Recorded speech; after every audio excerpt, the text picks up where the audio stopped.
I join the Senate Democratic leader in calling on the Vice President to remove this president by immediately invoking the 25th Amendment. Article 4 of the 25th Amendment allows for the removal of a president if he is considered unfit to carry out the duties of the presidency.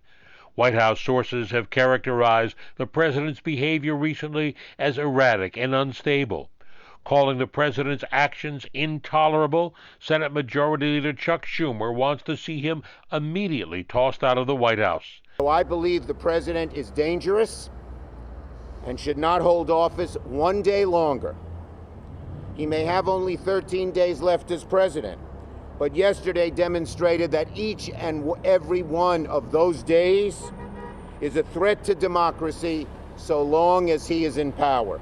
Article 3 of the 25th Amendment, which provides for voluntary transfer of power, has been invoked previously by Presidents Reagan and George W. Bush during medical procedures. But never before has Article 4 been put forward, demanding a president step down. Behar Azmi, legal director of the Center for Constitutional Rights, says the procedure is quite clear. The procedure is fairly simple. It only requires the vice president and a majority of the cabinet members to submit a letter to Congress saying the president is unable to discharge his duties, and then the vice president becomes acting president. Amid a rash of administration resignations, a well-placed Republican source has said that some members of the president's cabinet have had preliminary discussions about removing Trump. But there's no reading on where they or the vice president stand. Failing their action, Congress has another option. The other option the people have is through the impeachment process in the House, and then if that is successful, a removal in the Senate, stipulating in addition that the president shall never hold public office again. A small number of Republicans have begun to show their support, arguing President Trump is mentally unfit.